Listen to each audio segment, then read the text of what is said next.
So this is going to be a shorter video than most of mine. I like to focus on education, but you know, there's that's usually when there's a lot of stuff to go over.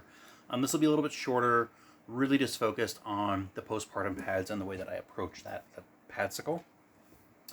Especially, and I wanted to do this because I just did a new addition to the line. Everything's handmade and, you know, to order ish, so there's not a whole lot of stuff to add to the line.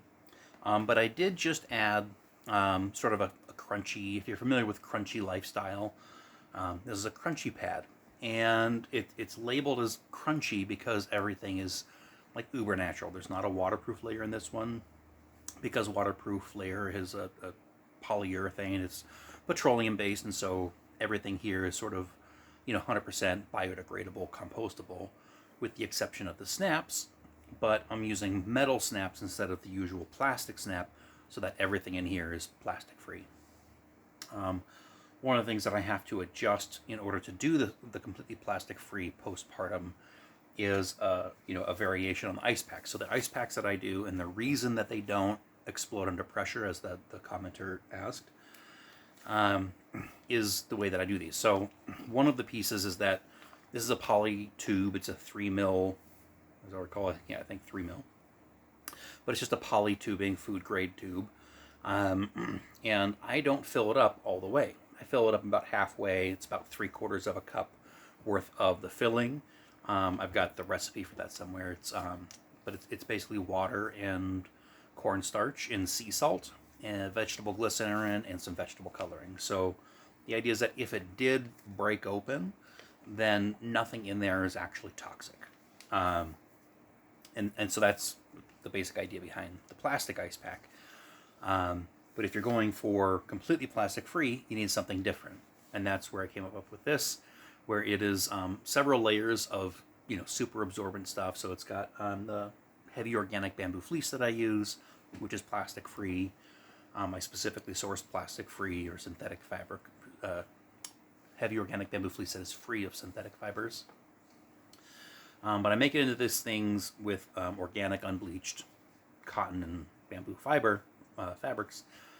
And then this, you just get this soaking wet, squeeze out the excess, and then put it in the freezer. And you let it freeze for, you know, 20-ish minutes, and then it's hard enough to actually insert into the pad. And it'll stay cold for a nice little while. And there's no excess water because everything is so absorbent and doesn't want to release anything. So you just leave it in the freezer long enough to get cold and freeze. But if you leave it too long, then all the water is going to evaporate and just create, you know, frost on the inside of the freezer. So this will release all that water if you leave it in the freezer too long, and then it can't really stay cold. But this is the all-natural version, so I mean, if you're using something like this, there's no way that you can't put too much pressure on this because it can't burst. To the question from the commenter, I believe they were a nurse, and that was one of the concerns, where if you're using something like this and you sit on it, there's a lot of weight, there's a lot of pressure. How does it not burst? So answering that question directly, there's all this excess. And so your average ice pack, there might be a little bit of room in there, but not much, so that it would be sealed right there, and then as soon as you squeeze, it puts pressure. Because I specifically leave a whole lot of excess, when you squeeze in one area, it's just going to shift that pressure to some other place. And you can take these, it's a double seal on both ends. It's an electric heat impulse sealer, so it seals these, and I can control the temperature and duration. But you can take these, really squeeze. I mean, I'm not that beefy, but I'm squeezing pretty hard. You can't. You can kind of bulge and stretch some of the plastic if you really focus in certain areas. This one's now, you know, stretched enough that I'm not going to sell it. So you can stretch it if you really focus all the pressure to one spot. But when you have this inside of a pad, when you sit down or lay down or anything else, there's going to be pressure in some areas, and there's going to be less pressure in other areas. And because even when it's like really frozen, it's still flexible. When you put pressure, it's going to move that pressure to somewhere else. So these are not meant to last forever. I mean, they're going to last as long as they last. Yes, you can stretch and you can see where the plastic is now pretty thin right here, where I really, really stretched a little bubble. But it doesn't happen along the sealed edge. It's just, plastic is only so durable. So again, it's because of all of that extra space for all of the pressure, all the there you can see that bulge right there. There's where I really worked it over. Yeah. So again, that I can't sell this one anymore, but that's the basics. It's really, really simple and approachable. But again, if you don't want any kind of plastic anywhere in things, that's where something like this, the crunchy pad, it's got all the same things. It's got 2 layers of everything, but instead of the polyurethane waterproofing, it just doesn't have that. It's extremely, extremely absorbent, so it's going to pull a lot of fluid. It can't handle everything. Lokia especially, I mean, there's a lot of stuff coming out. There's a lot of fluid, and so you're going to have to change it when it's full, at a regular, and every body is going to be a little bit different. This one has the waterproof, so it is less likely to, seep through or leak through. This one might leak through a bit faster, but in either case with postpartum, it's kind of, you find what works for you. Again, full crunchy, metal snaps and everything.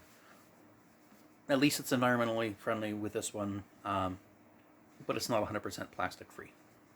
The 2 areas of plastic are the waterproof layer and these plastic snaps.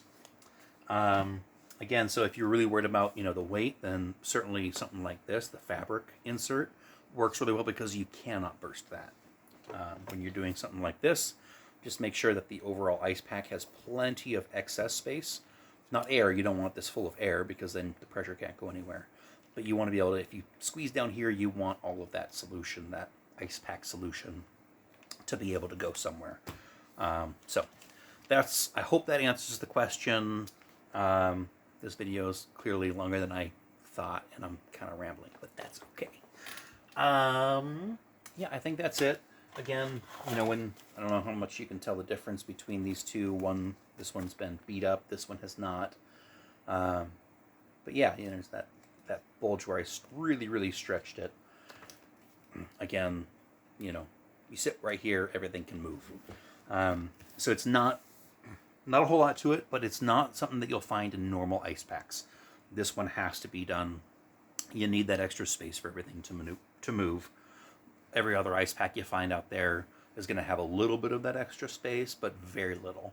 And so, I mean, I stood on one of these just to make sure that it would work, and it was the same thing where that put less direct pressure than I did when I was squeezing it, because I was squeezing everything except for one tiny little space, and that's the only place where it bulged out, and that's how that happened. Yeah, if you have more questions, please let me know. I'm happy to answer them. You can post them here or on my Facebook, my Instagram, which I'm not great about social media, but I do pay attention. So you can post questions there. I'm happy to answer any of them. Reach out. Yeah, thank you.